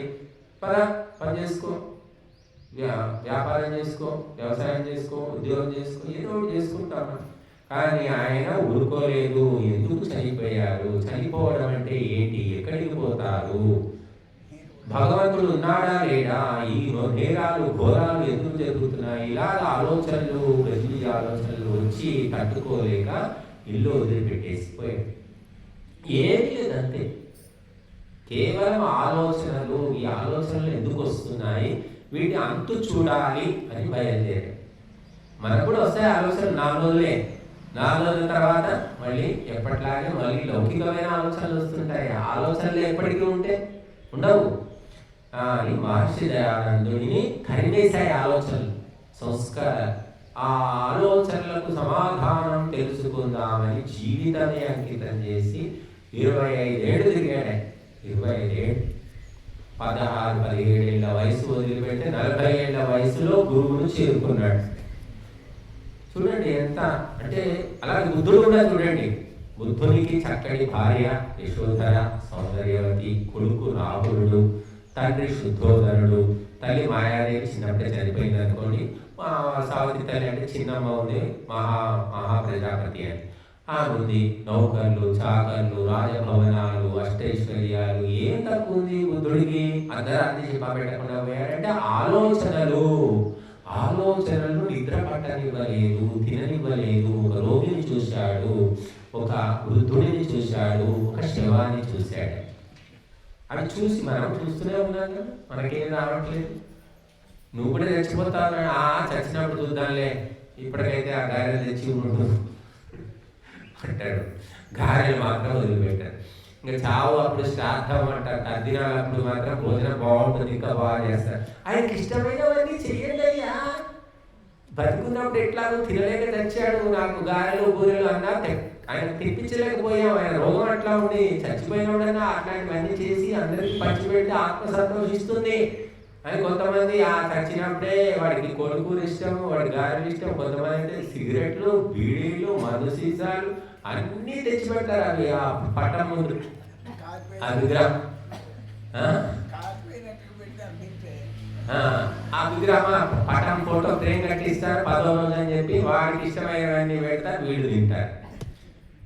అది వాడేమో అవి వాటి మీద అంగలార్చి కావాలని తినే వీలు లేక వాడు చచ్చిపోతాడు. వాడి పేరు మీద అందరూ తింటారు. అంటే అందరూ అంటే బంధుమిత్రులు. నిజంగా వాడి మీద ప్రేమ ఉంటే బంధుమిత్రులు తినకండి. పేదవాళ్ళు ఉంటారు, అసలు జీవితంలో వాళ్ళు బిర్యానీ కానీ, లడ్డు కానీ, గారెలు కానీ తిన్న మొహాలు కాదు వాళ్ళు. పాపం ఏదో అన్నం ఉడకబెట్టుకుని ఇంత గంజి పోస్తుంది. అటువంటి వాళ్ళని తీసుకొచ్చి ఎందుకు తినిపించారు మీరు అంటే వాళ్ళు తింటారు, బంధుమిత్రులే తింటారు. అట్లాంటి వాళ్ళు ఎవడు వెతకాలండి, ఎవరు తీసుకొస్తారు, అంతా పెద్ద నెత్తుపండి, ఏదో మేము బంధుమిత్రులు ఆయన అని తినేస్తూ ఉంటారు. కాబట్టి పేదవాళ్ళకు మనం తినిపించాలి. సరే 100 మంది మీరు తిన్నారు, ఒక 10 మంది పేదవాళ్ళకు పెట్టండి. పెట్టారు చాలా తక్కువ మంది. కాబట్టి మొట్టమొదలు పూర్వం పెళ్ళైనా పేరెంటమైనా పేదవాళ్ళకు భోజనాలు పెట్టేవాళ్ళు. నేను చూశాను. పేదవాళ్ళు అంటే ఆ బయట ఉన్న గేట్ బయట అందరూ తిన్నాక మిగిలితే పెడతామంటారు. పెళ్లి పేరంటారు, లక్షలు ఖర్చు పెడతారు, వాళ్ళు లక్షలు గుమ్మరిస్తారు. ఇంక ఈ మధ్య డ్యాన్సులు వచ్చాయి, డ్యాన్సులు చేసుకోవడం, మళ్ళీ మందు పార్టీలు, చచ్చిన మందు పార్టీనే, పెళ్ళైన మందు పార్టీనే, ఏది జరిగినా మందు పార్టీలే. ఇంక అదొక రకమైన ఒక సంప్రదాయం వచ్చేసింది. కాబట్టి వైరాగ్యము అనేది కలగడము చాలా కష్టం. అనేక జన్మాలు కలిస్తే బహురాం జన్మనామంతే అని చెప్పారు భగవద్గీత. ఎన్నో జన్మల తర్వాత లెక్కసమైపోతుందట వాడి. చూడండి, మిఠాయి దుకాణంలో ఉన్నవాడు మిఠాయి తింటాడా? తినడు. ఎందుకు తినడు అంటే ఆ మిఠాయిలు తయారు చేసి ఆ వాసన చూసి అవి అమ్మి వాడికి మొహమెత్తిపోయిందన్నమాట. వాడు తినడు, అమ్ముకుంటాడు తప్ప వాడు తినడు. అలాగా మనము కూడా జన్మలు ఎత్తి ఎత్తి ఈ రోగాలు, దుఃఖాలు, పీడలు, ఈ బంధాలు, అనుబంధాలు నలిగి కృంగి కృషించి మనస్సుకు సంస్కారం పడిపోతుందన్నమాట. ఇందులో ఏమీ లేదు, ఇదంతా పైన పటారం లోన లొటారం అనే ఒక సంస్కారం ఎప్పుడైతే జన్మ జన్మలుగా ఏర్పడుతుందో అప్పుడు ఆ జన్మలో నీకు వాటి పట్ల వైముఖ్యం ఏర్పడుతుంది, వైరాగ్యం వచ్చి నాకు వద్దు అంటే. కొందరు పిల్లలు ఉంటారు చూడండి, వాడు చిన్నప్పటి నుంచి నాకు వంకాయ తినను, బెండకాయ తినను, దోసకాయ, అరే తిని చూడురా బాబు, నువ్వు తిని చూడు, తినకముందే వద్దంట, నాకు వద్దు, నాకు చూస్తే తినకముందే అయితే నేను తినను అంటాడు. అరే ఎందుకురా ఇట్లా చేస్తున్నావు, దోసకాయ మంచిదిరా మంచిదిరా అని తల్లి చెప్తుంది, వాడు తినాడు. ఎన్నడూ తినకముందే ఇది తినొద్దనే ఆలోచన వాడికి ఎందుకు వస్తుంది అంటే పూర్వజన్మలో వాడు దోసకాయలు పండించాడో, దోసకాయలు అమ్ముకున్నాడో, దోసకాయలు బాగా తినేసి మొహం ఎత్తిందో తెలియదు. కాబట్టి ఈ జన్మ లోపల ఆ రకమైన వ్యతిరేకత వాడిలో ఏర్పడుతుంది. కనుక మనము ఈ జన్మతో అయిపోయింది, ఇదే చిట్ట చివరి జన్మ, ఇంకేమీ లేదు, చేసిన పాపాలన్నీ చేసేయండి, ఉన్నంత కాలం అనుభవించండి అని చాలా మంది అనుకుంటున్నారు. కానీ ఇది వదిలిపెట్టదు. మనము మోక్షము పొందేదాకా ఈ జన్మల పరంపర ఒకదాని వెనక ఒకటి వస్తూనే ఉంటుంది. ఎందుకంటే ఈ జన్మలు నీ చేతిలో లేవు. నువ్వు రావాలి అంటే రావడానికి, వద్దనుకుంటే ఆగడానికి. ఈ వ్యవస్థను నియంత్రించేది పరమాత్మ మాత్రమే. పరమాత్మ యొక్క నియంత్రణలో ఈ సృష్టి ఉన్నది, జీవులు, జీవుల కర్మ ఫలాలు ఉన్నాయి. ఎవరికి ఎప్పుడు ఏది ఎంత ఇవ్వాలో లెక్క వేసి ఆ ప్రకారంగా న్యాయబద్ధంగా భగవంతుడు ఇస్తున్నాడు. తల్లి కర్మల ఫలము కొడుకుకి ఇవ్వడు, కొడుకు కర్మల ఫలము మనవాడికి ఇవ్వడు. ఎవడి కర్మ వాడికి లెక్క వేసి తూకం వేసి భగవంతుడు ఇస్తూ ఉన్నాడు. కాబట్టి వైరాగ్యము రావాలి అంటే మనము క్రమక్రమంగా సాధన చేసుకోవాలి. దానము, ధర్మము, త్యాగము, సేవ, స్నేహము, ఇటువంటి లక్షణాల ద్వారా క్రమక్రమంగా ఆసక్తి నశిస్తుంది. చూడండి, ఒక తల్లి కాకముందు ఆ ఇంట్లో వంట చేసిన తర్వాత ఆమె ముందు పోయి తింటున్నాడు కూతురుగా ఉన్నప్పుడు. కానీ ఆమె భార్య అయిన తర్వాత భర్తకు తినిపిస్తుంది. తర్వాత తల్లి అయిన తర్వాత తను వంట చేసి మొట్టమొదటి పిల్లలకు తినిపిస్తుంది. అంతేగాని మొదలు తను తినదు. ఎందుకు అంటే ఆ భావన మారిపోయింది. కాబట్టి ఆమెకు ఆకలి అనిపించదు కూడా. ఎవరైతే వంట చేసి ఇతరులకు తినిపిస్తుంటారో వాళ్ళకు మొదలు ఆకలి వేయదు. కాబట్టి ఆ రకంగా మనిషి ఆలోచనలు మారిన కొద్దీ, అవస్థ మారిన కొద్దీ అన్నీ తగ్గిపోతూ ఉంటాయి, మారుతూ ఉంటాయి. కనుక తన్మే మన శివ సంకల్పమస్తు అని చెప్పారు. 6 మంత్రాలు ఉన్నాయి మనకు, శివ సంకల్ప మంత్రాలంట. నా మనస్సు శుభ సంకల్పాలు కలది అగుగాక. నీ మనస్సు నీ చేతిలో ఉంది, నువ్వు అనుకున్నట్టు మలుచుకోవచ్చు. ఎవరు వచ్చి నీ మనస్సును బాగు చేయరు. నీ మనస్సుతో నీ మనస్సును బాగు చేసుకోవాలి. కాబట్టి ఎవరికి వాళ్ళు ప్రయత్నం చేయాలి. ఒకరు ప్రయత్నం చేస్తే ఇంకొకరికి లాభం అనేది ఉండదు. కాబట్టి ఎవరి ఆకలి వాడే తీర్చుకున్నట్లుగా ఎవరి మనస్సును వాళ్ళు బాగు చేసుకునే ప్రయత్నం చేయాలి. ఈ జన్మలో ఎంతో కొంత సాధన చేస్తే వచ్చే జన్మకు వస్తుంది. మహాపురుషుల జీవితాల్లో చూస్తాం, అసలు వాళ్ళు చిన్న వయసులోనే చాలా గొప్ప తెలివితేటలు, గొప్ప లక్షణాలు చూపిస్తారు. ఎందుకంటే అనేక జన్మల యొక్క సంస్కారం వల్ల ఈ జన్మలో పరిపూర్ణమైన జ్ఞానంతో ఉంటారు. వాళ్ళు ఈ జన్మలో నేర్చుకుంది కాదండి, అనేక జన్మల సాధన ఈ జన్మకు సిద్ధిని పొందారన్నమాట. కాబట్టి వైరాగ్యం అంటే మొత్తము దోచిపెట్టే అవసరం లేదు, అంత చేయలేవు కూడా. ఈ జన్మకు నీకు అలవాటే లేదు కదా, కనీసం ఒక 10 రూపాయలు, 100 రూపాయలు, 50 మెల్లిగా మొదలుపెట్టు. నేను వైశ్యుల్లో చూశాను, వైశ్య కుటుంబాలకు వెళ్ళినప్పుడు వాళ్ళు ఏమిటంటే చిన్న చిన్న పిల్లలు 6 నెలల బాబును కూడా ఎత్తుకొచ్చేసి వాడి చేతిలో 5 రూపాయలు 10 రూపాయలు పెట్టి అది మొక్కించి ఆ చేతితో వాడికి ఇచ్చింది లేదు, తీసుకున్నది తెలియదు, వాడికే తెలుస్తుంది 6 నెలల పిల్లవాడి, వాడితో ఇప్పించి మొక్కిస్తూ ఉంటారు. ఎందుకంటే సంస్కారం అనేది ఒకటి పడాలి, ఇచ్చే సంస్కారం కావాలి. ఎంత ఇస్తున్నావు అనేది కాదు, కనీసం పైసా దానం చేయని పిసినాలు కూడా బోలెడు ఉన్నారండి. ధర్మ కార్యాలకు ఇవ్వని వాళ్ళు బోలెడు ఉన్నారు. కానీ ఎంతో కొంత 5 రూపాయలు, 10 రూపాయలు, 50 రూపాయలు, 100 రూపాయలు ఎంతో కొంత ఇచ్చే అలవాటు అనేది కావాలని చెప్పేసి అలాగే చిన్నప్పటి నుంచి వైశ్య కుటుంబాలను నేను చూశాను, మిగతా కుటుంబాలను చూడాలి. కాబట్టి మనం ఉన్న ఆస్తులన్నీ ఎప్పుడు ఇవ్వగలుగుతాము అంటే తీవ్రమైన వైరాగ్యం వచ్చినప్పుడు. అది ఎప్పుడు వస్తుంది అంటే నువ్వు 5 రూపాయలు 10 రూపాయలు ఇవ్వడం మొదలుపెట్టు, మెల్లిమెల్లిగా అది పెరుగుతూ వస్తుంది. మనం చిన్నప్పుడు పాలు తాగాం, తర్వాత మెత్తగా ఉడకబెట్టినటువంటి గుజ్జు, తర్వాత అన్నం, ఇలాగా మెల్లిమెల్లిగా తింటుంటూ వచ్చాం కదా. ఒకసారి అన్నం తినలేదు కదా, అలాగా అలవాటు మెల్లిమెల్లిగా చేసుకోవాలి. వాడు బండ తీసుకురావాడు, వాడి దగ్గరికి పోయి అడగడం వేస్ట్ వాడు అని అంటుంటారు. కానీ కొంతమంది ఆ బండ పీసు వాళ్ళు కూడా కొందరు పోయి అడిగితే వాళ్ళ మాట తీరును బట్టి వాళ్ళు సహాయం చేస్తూ ఉంటారు. అంటే వాడి మనస్సును కరిగించే విధంగా మాట్లాడడం అనమాట. అది అందరికీ సాధ్యం కాదు. కాబట్టి ఈ వైరాగ్యము మనస్సును మనం మార్చుకోవాలి అంటే మనము కొద్దిగా మెల్లిమెల్లిగా ప్రయత్నం చేయాలి. చేస్తే తప్పకుండా వస్తుంది. మైక్ పట్టుకోగానే గంట సేపు ప్రవచనాలు ఎవరు చెప్పారు. నేను కూడా మొదలు మైక్ పట్టుకోగానే ఏదో 2 నిమిషాలు 3 నిమిషాలు మాట్లాడాను, అదే ఎక్కువ అనమాట. వామ్మో అనుకుంటూనే ఏదో మాట్లాడాను. గంటలు అంటే ప్రాక్టీస్ అనమాట. Practice makes man perfect. కాబట్టి మనం ఏ మంచి పనులు కానీ మంచి అలవాటు మెల్లిమెల్లిగా మొదలు పెట్టండి. ఒక్కసారిగా అవసరం లేదు, మెల్లిగా మొదలు పెడుతూ మెల్లిగా పుంజుకుంటారు, మార్పు అనేది వస్తుంది. కాబట్టి మనము మనస్సును మార్చుకోవడం మన చేతిలోనే ఉంది. ఆ మనస్సు యొక్క తత్వాన్ని గురించి 6 మంత్రాలు మనం చెప్తున్నాయి. యస్మిన్ రుచః సామయుజోషి. ఈ మనస్సు లోపలే ఋగ్వేదము, యజుర్వేదము, సామవేదం అన్ని వేదాలు ఉన్నాయట మనస్సులో. మరి ఉంటే ఏమండి మాకేం రావట్లేదే అంటే మరి ఉన్నాయి. భూమి లోపల సంపదలు ఉన్నాయి, నీ కళ్ళ కనబడతాయి. తొవ్వు, మరి తొవ్వితే ఆ సంపదలు బయటకు వస్తాయి. నీ మనస్సు లోతుల లోపల వేదాలు ఉన్నాయి. పైన అహంకారము, ఈ మమకారము ఇవన్నీ కప్పేస్తున్నాయి. వాటిని తొలగించుకుంటున్న కొద్దీ నీ లోపల ఉన్న వేదమాత బయటికి వస్తుంది. ఆవరణ అంటారు. ఆవరణ పర్దా తొలగిస్తే అందరూ కనబడుతుంది, పర్దా వేస్తే ఎవరు కనబడరు. గోడ కూలబడితే గోడ అవతలి కనబడుతుంది. గోడ ఉంటే ఎలా కనబడుతుంది? నీ లోపల రాగద్వేషాలు గూడు కట్టుకొని ఉన్నాయి కాబట్టి లోపల ఉన్నటువంటి వేద జ్ఞానము బయటికి రావట్లేదు. ఒక మనిషి ఏమో సెల్ ఫోన్ అని పెడతాడు, ఒక మనిషి సెల్ ఫోన్ వాడుకోవడం కూడా తెలియదు. ఒకరు వంట చేస్తారు, ఒకరికి తినడం కూడా తెలియదు. ఏమిటి అంటే అదే మరి మనస్సు యొక్క మాయ.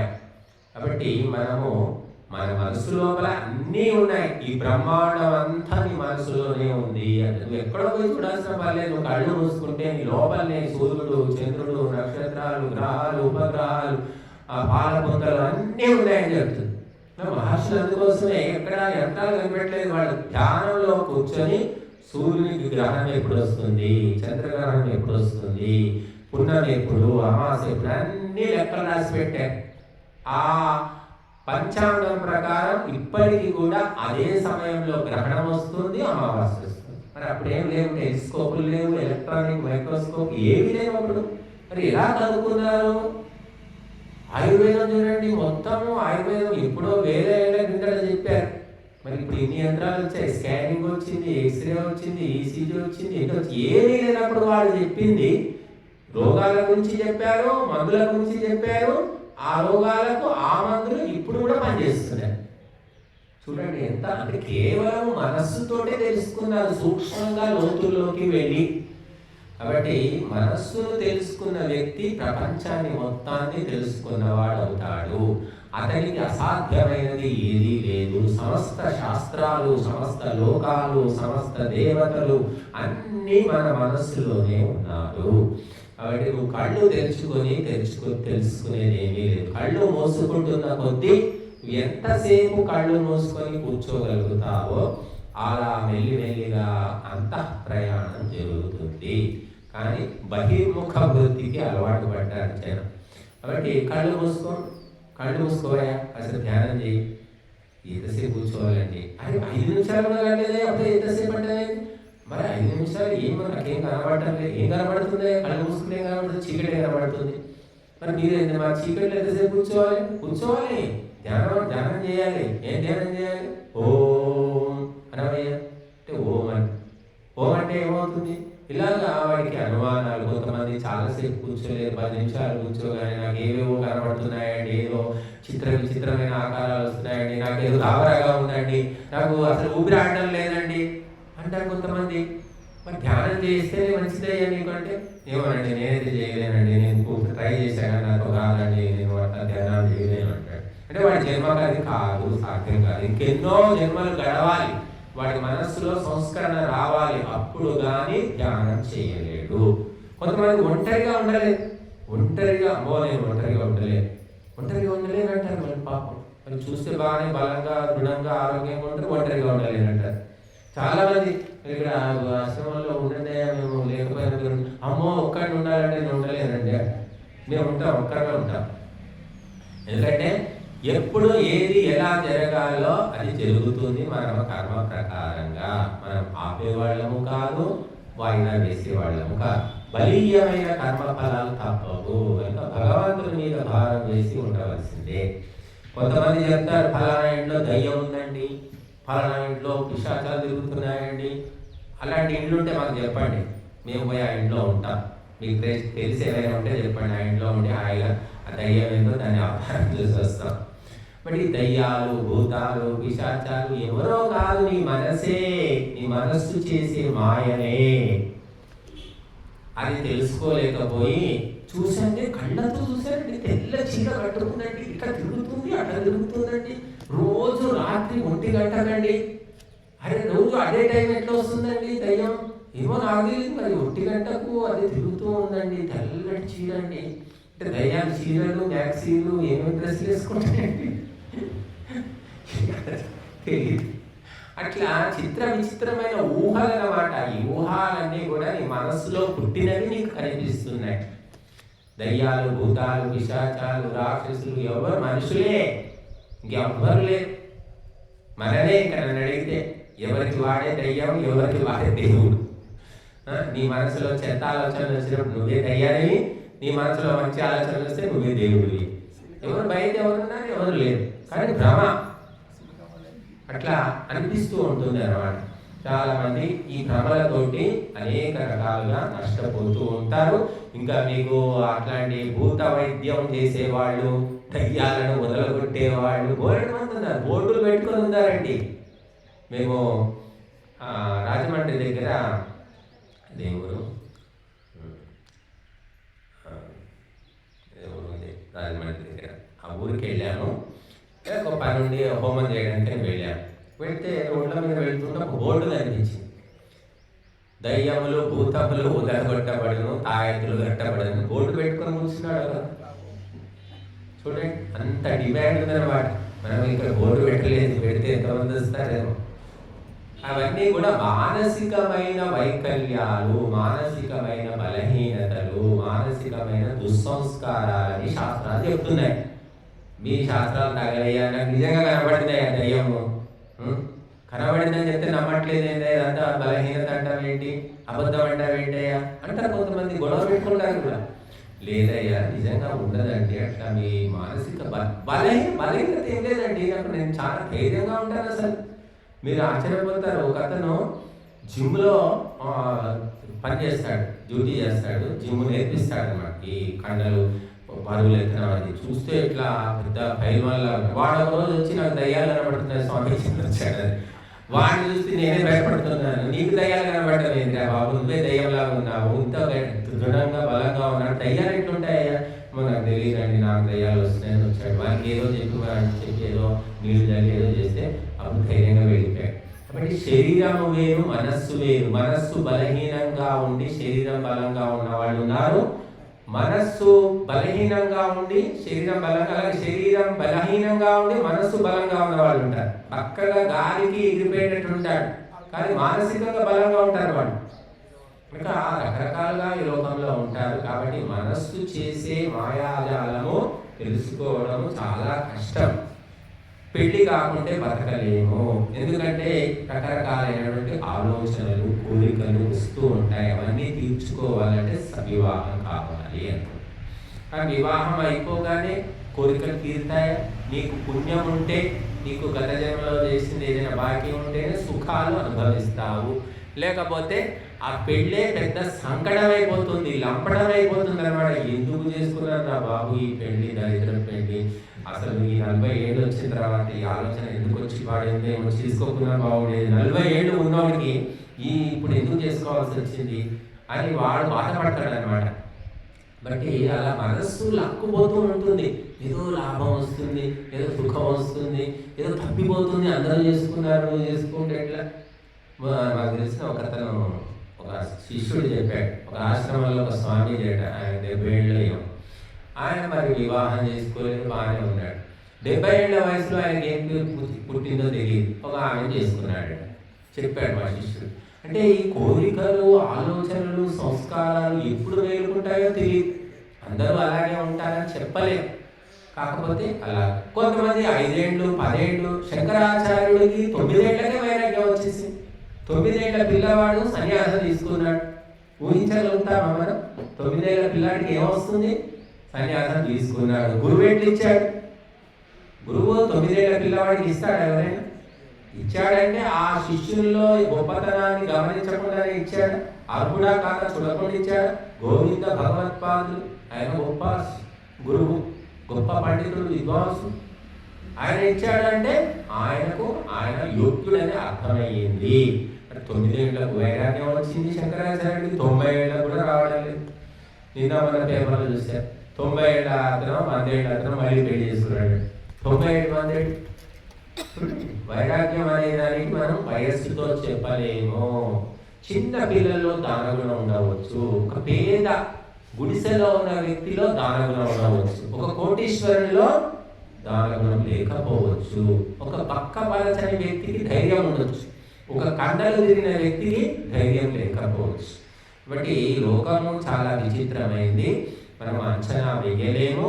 కనుక ఇదన్నీ చేసేది ఎవరు అంటే నీ మనస్సే. నీ మనస్సే కల్పవృక్షము, నీ మనస్సే కామధేనువు. నువ్వు ఎలా ఎలా ఎలా ఆలోచిస్తుంటావో అలా అలా అలా మారుతూ ఉంటావు. ఒక కథ చెప్తారు దీని గురించి. ఒకనొక బాటసారి ప్రయాణం చేస్తూ ఉన్నాడు. ఎండాకాలం, ఎండలో నడిచి నడిచి అలసిపోయి మధ్యాహ్నం పూట మిట్ట మధ్యాహ్నం తట్టుకోలేక ఒక చెట్టు కింద చేరాడు. చెట్టు కిందకి వెళ్ళి విశ్రాంతిగా చెట్టు కింద నీడలో పడుకున్నాడు.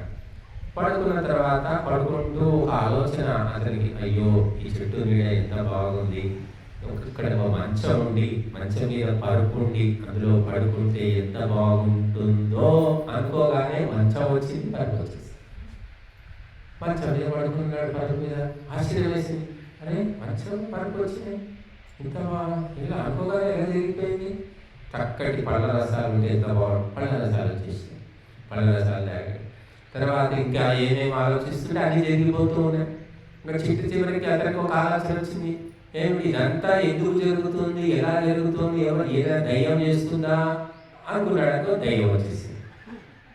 నిజమే, దయ్యమే చేస్తుంది, ఆ దయ్యం నన్ను మింగేస్తుందేమో అనుకున్నాడు. దయ్యం మింగేసింది, అయిపోయింది కథ. అంటే ఇక్కడ ఏమిటి అంటే ఆ వ్యక్తి అనుకున్నది ఏమిటి అంటే మనస్సు అనే వృక్షం కింద కూర్చొని అతను అనుకుంటున్నాడు, అతను ఏమేమి అనుకుంటున్నాడో మనస్సు అన్ని సమకూర్చి పెడుతోంది. ఎప్పుడైతే పాజిటివ్గా ఉన్నాడో అతని మనస్సు ఆ రకంగా సుఖాలు ఇచ్చింది. ఎప్పుడైనా నెగిటివ్ అయిపోయాడు, దయ్యం చేస్తుందేమో, దయ్యం ఉన్నదేమో అనుకో, దయ్యం లేదు. అంటే నీ మనసే మంచికైనా చెడుకైనా అన్నీ చేసేది నీ మనసే. నీ మనసులో ఆలోచించుకుంటే మహాపురుషులు చూడండి, వాళ్ళు మంచి మనసుతోటి బయలుదేరారు ఇల్లు వదిలేసి. పైసలు లేవు, నగలు లేవు, నాణ్యాలు లేవు, పర్సు లేదు, ఏటీఎం కార్డు ఏమీ లేదు. వాళ్ళు ఇల్లు వదిలి బయటపడితే అన్నీ దొరికే వాళ్ళు. మరి ఇంట్లో అష్టైశ్వర్యాలు నా ఇంట్లో బెడబట్టి గెంటేస్తున్నారు. తను సంపాదించిన ధనాన్ని తను కూడా అనుభవించలేదు. కొడుకులు, కోడళ్ళు, మనవాళ్ళు బెడబట్టి బయటికి డోర్ మూసుకో, రూమ్లో పడుంటూ ఎక్కువ మాట్లాడరు అని కూడా అంటారు. కాబట్టి ఈ మనస్సులో మనం ఎలా ఆలోచిస్తామో అలా జరుగుతుంది. అందుకే ఎప్పుడు చెడును ఆలోచించకు. భద్రం కర్ణేభిః శృణుయామ దేవాః భద్రం పశ్యేమాక్షభిర్యజత్రాః. కళ్ళతో ఎప్పుడు మంచినే చూడు, చెవులతో మంచి మాటలే విను, మనసుతో మంచి ఆలోచనలే చేయి. చెడును ఆలోచించు, చెడు నీకు అవసరం లేదు. కాబట్టి మనం చెడును ఆలోచిస్తూ మనం కూడా చెడ్డగా అయిపోతాం. మన మనసు కూడా చెడిపోతుంది. చూడండి, మీ జీవితంలో నష్టాలు, బాధలు, పీడలు, రోగాలు, అప్పులు, తిట్లు ఇవన్నీ గుర్తు తెచ్చుకుంటే మీ మనసు శాంతిగా ఉంటుందా? మనసు అంతా పాడైపోతుంది. ఆ రోజు ఆకలి కూడా లేదు. అదే మీ జీవితంలో జరిగిన మంచిని, మీరు 10 మందికి చేసిన మంచిని, మీ మంచిని కోరుకొని మీకు సహాయపడ్డ వాళ్ళను, మీ జీవితంలో మీరు పొందిన సుఖాన్ని, మంచి వ్యక్తులను తలుచుకుంటే ప్రశాంతంగా ఉంటుంది మనసు. కాబట్టి మనం ఎప్పుడు మంచి వ్యక్తులనే తలుచుకోవాలి, మంచి మాటలే గుర్తుపెట్టుకోవాలి. చెడును మాత్రం ఎట్టి పరిస్థితుల్లో తీసి అవతల పారేయాలి. కానీ సమాజము, ప్రపంచం ఎలా ఉంది అంటే చెడ్డ మాటలే గుర్తుంటాయి వాడికి. నేను ఇప్పుడు చెప్పబట్టి 1:11 నిమిషాలు అయింది. ఈ 1:11 ఉపన్యాసం ఎవరికి గుర్తుండదు. కానీ చివరిలో ఒక్క మాట ఏదైనా జారిందనుకోండి, ఏ స్వామీజీ ఎంత మాట అన్నాడు, 1 గంట సేపు చెప్పిండు మంచి మాటలు, వచ్చి ఒక్క మాటతో మొత్తం పోగొట్టుకోండి. ఆ మాట గుర్తుంటుంది, అది ఊరంతా ప్రచారంలో. ఆ మాట ఎట్లా అన్నాడు స్వామీజీ, ఎట్లా అన్నాడు? అరే 1:30 సేపు, 1:10 ఆ మనసు గురించి చెప్పాడు. ఏం చెప్పి పాడాడు దరిద్రం. ఆ మాట అనొచ్చా అసలు? ఆయన బుద్ధి లేదా ఆయనకు? ఓ దాని గురించి ఇక చర్చలు, సభలు, సమావేశాలు, ఇంకా చివరికి అంటే వేస్ట్ స్వామి ఏం రా అంటారు లాస్ట్ క్వశ్చన్. కాబట్టి మంచి గుర్తుండదు, చెడు మాత్రము గుర్తు పెట్టుకునేవాళ్ళు సామాన్యులు అని చెప్పారు. కానీ మహాపురుషులు ఎలా అంటే వాళ్ళు చెడునే గుర్తు పెట్టుకోరు, అసలు మంచి తప్ప చెడే గుర్తుండదు. తిట్టినా సరే దులిపేసుకుంటారు. నేను మిమ్మల్ని ఇంతకుముందు ఒక 5 ఏళ్ల కిందట నేను చాలా తిట్టాను. అవునా, ఎక్కడ తిట్టావు బాబు? పలానా ఊళ్ళోనండి, అప్పుడు నేను అది మీ గురించి తెలియక ఏమో అన్నావా, అట్లాగా, సరే ఇప్పుడేంటి అంటాడు. అది గుర్తుండవు అన్నాడు. ఆ వ్యక్తి గుర్తుండడు, ఆ తిట్లు గుర్తుండవు. అదే సామాన్యులు మాత్రము ఈ తిట్లు, అవమానాలు, తిరస్కారాలు ఇవే గుర్తు పెట్టుకుంటారు. జీవితం అంతా అదే అనమాట. అవి గుర్తు పెట్టుకొని పగతో రగిలిపోవడము, లేదా కుమిలిపోవడము, లేదా రోగగ్రస్తులు కావడం. కొందరు మాటలు పడలేక గుర్తు పెట్టుకొని, గుర్తు తెచ్చుకొని రోగులైపోతారు, మానసిక రోగులు. నన్ను ఈ మాట అన్నాడు, ఎన్ని మాట అన్నాడు 10 మందిలో అన్నాడండి, అసలు 10 మందిలో అన్నాడు అని. ఈ రకంగా ఆ దుర్యోధనుడు కూడా అట్లాగే పాపం. దుర్యోధనుడి దురాలోచన, ఇంకా అసూయ, దుర్యోధనుడికి అసూయ బాగా ఉండేది. అంటే మనం ఏది గుర్తు పెట్టుకోవాలి, ఏది గుర్తు పెట్టుకోకూడదు, ఏది అవసరం, ఏదైనా అవసరం అనేది నీ మనస్సు జగడ పట్టాలి. నీ మనస్సు నువ్వు ఆ రకంగా నీ మనస్సును తయారు చేసుకోవాలి. కానీ నువ్వేం చేస్తున్నావు అంటే ఏది పడితే అది, ఏ చెత్త పడితే అది మనస్సులోకి తీసుకెళ్ళిపోతున్నావు. మనస్సు అంతా నింపి పెట్టుకుంటున్నావు. మరి పళ్ళల్లో ఏది వస్తే అది మింగేయడమేనా? నీకు ఒంటికి పడుతుందా లేదా చూసేది ఏం లేదా? చాలా మంది అదే వ్యవహారం ఉంటుంది. ఏ ఆరోగ్యానికి పడదు, డాక్టర్ తినొద్దని చెప్తాడు. కానీ ఎప్పుడో ఫంక్షన్ అండి, ఆ రోజు నేను ఆ ఫంక్షన్కి వెళ్ళి అసలు నేను తినాలనుకోలేదండి, పళ్ళెల్లో పెట్టారండి, ఇంకా వేశారు కదా, ఒకటే ముక్క అనుకొని తిన్నానండి, ఆ ఒక్క ముక్కనే నా కొంపం వచ్చిందండి అంటాడు. ఒక్క ముక్క చేస్తారు అంటే ఆగలేదన్నమాట. చాలా మంది ఆహారమే కానీ వ్యవహారమే కానీ చిన్న చిన్న విషయాలు కంట్రోల్ పెట్టుకోలేక సమస్యలు తెచ్చుకుంటూ ఉంటారు. మన మధ్య చదివాం, పేపర్లో వచ్చింది, గుడ్డు అంట, గుడ్డు తింటూ అది గుడ్డు గొంతులో ఇరుకొని చచ్చిపోయాడు, ఉడకబెట్టిన గుడ్డు. చూడండి అంత. ఇంకోడు చికెన్ తింటూ చికెన్ ముక్క గొంతులో ఇరుకొని చచ్చిపోయాడు, ఒక వార్త. అంత కక్కుర్తి తిండనమాట. అవసరమా అంత ఎగబడి గబగబా తినడం? ఇంకా ఆలోచన శక్తి మనిషిలో నశించినట్టుగా ఏ జీవిలో కూడా నశించలేదు. అన్ని జీవులు పాపం బాగానే ఉన్నాయి. ఒక మనిషికే ఆకార మనిషి తప్ప చిత్ర విచిత్రమైన ఆలోచనలు. బట్టి మనస్సు తెలిసిన గనునికి మంత్రతంత్రములు ఏమిటికి అన్నాడు త్యాగే. నీ మనసు తెలుసుకో, నీ మనసును తెలుసుకో, ప్రపంచాన్ని పక్కన పెట్టు. ప్రపంచం గురించి ఏం తెలుసుకుంటావు? నిన్ను నువ్వు తెలుసుకో అని చెప్పింది. అందుకే ఆత్మతత్వం, ఆత్మజ్ఞానం అంటే ఏంటి? నేనెవరు, నేను ఎందుకు పుట్టాను, నేనేం చేస్తున్నాను, ఈ ఆలోచనలు ఎందుకు వస్తున్నాయి అని ఇలాగా నిన్ను నువ్వు జరగ పట్టుకోవడం, అదే ఆత్మజ్ఞానం అంట. పరోపదేశే పాండిత్యం. 10 మందికి చెప్పొచ్చు, 100 మందికి చెప్పొచ్చట. కానీ తన మనస్సుకు తాను చెప్పుకోవడం కష్టమని చెప్పారు. తన మనస్సుకు బుద్ధి చెప్పుకోవడం కష్టం. 10 మందికి చెప్పొచ్చు మన ఉపన్యాసాలు, ఉపదేశాలు. కాబట్టి మనస్సు గురించి మనకు ఎంత చెప్పుకున్నా కూడా ఇంకా మిగిలే ఉంటుంది. ఆ మనస్సును మనం కంట్రోల్లో పెట్టుకోవాలంటే మాత్రము తప్పనిసరిగా అభ్యాసము, వైరాగ్యం. ఈ 3 పూటలు తింటేనే బతుకుతాము అనే భ్రమను వదిలిపెట్టాలి. ఫస్ట్ 40 ఏళ్ళు వచ్చాయంటే తిండి తగ్గించుకోవడం చాలా ఉత్తమం. ఈ కాలంలో నీకు ఏదేది ఇష్టమో ఆ వస్తువులు కొనుక్కొచ్చి దానం చేసే, ఇతరులకు తినిపించు, నీకు ఆయుష్ పెరుగుతుంది. ఇతరులకు అంటే దొంగలు, తాగుబోతులు వాళ్ళకు కాదు, బుద్ధిమంతులకు, గుణవంతులకు, మంచి వాళ్లకు, యోగ్యులకు తినిపించు, నీకు ఎనర్జీ వస్తుంది. లేదా అగ్నిలో సమర్పించు, ఎనర్జీ వస్తుంది. కొంతమంది చెప్తూ ఉంటారు, సంతానం లేదంటే చిన్న పిల్లలు ఉంటారు, వృద్ధాశ్రమాలు ఉంటాయి, అనాథ శరణాలయాలు ఉంటాయి. చిన్న పిల్లలు పాపం, కొంతమంది అయితే 5 ఏళ్ల పిల్లలు, 7 ఏళ్ల పిల్లలు కూడా ఉంటారు. వాళ్ళ తల్లిదండ్రులు వదిలేయడమో, చనిపోవడమో ఏదో ఉంటుంది. అటువంటి ఆశ్రమాలకు వెళ్ళండి, అక్కడ ఉండండి, ఆ పిల్లలకు సేవ చేయండి, వాళ్ళని చూసుకోండి, మంచి మాటలు చెప్పండి, మీకు కూడా సంతానం అవుతుందని చెప్తూ ఉంటారు. అలాగా జరిగింది కూడా. కొంతమంది సంతానం లేక ఏం చేశారు, ఎవరో పిల్లలు తెచ్చి పెంచుకున్నారు, ఆ దత్తత తీసుకొని పెంచుకోవడం. పెంచుకున్నారు 3 ఏళ్లకు, 5 ఏళ్లకు వాళ్ళకు కూడా సంతానమే. చూడండి, మనం ఒకరికి మంచి చేస్తే మనకు మంచి జరుగుతుంది, సహజం అది. ఇట్లా ప్రతి విషయంలో కూడా అంతే.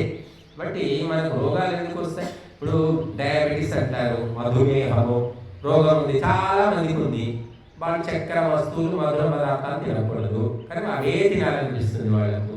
ఏం చేస్తారంటే తీయటి పండ్లు, స్వీట్లు కొని పంచి పెట్టండి, క్రమంగా మీ రోగం తగ్గిపోతుంది. కానీ వాళ్ళు అది నమ్మరు. ఏది నమ్ముతారంటే రోజు ట్యాబ్లెట్లు వేసుకోవాలి, ఇంజక్షన్ తీసుకోవాలి, అది నమ్ముతారు. ఇది ఎట్లా జరుగుతుందండి? వాడికి తినిపిస్తే నా రోగం ఎందుకు తగ్గుతుంది అంటారు. నువ్వు చేసి చూడవయ్యా, 40 రోజులు చేసి చూడు, మార్పు కనిపిస్తుందని నేను చెప్తాను. ఇది ఆధ్యాత్మికం చెప్తుంది. ఆధ్యాత్మికము నీకు కంటికి కనబడదు, అది ఆచరిస్తేనే తెలుస్తుంది. అది ఎవరు ఆచరిస్తారో వాళ్ళకే తెలుస్తుంది.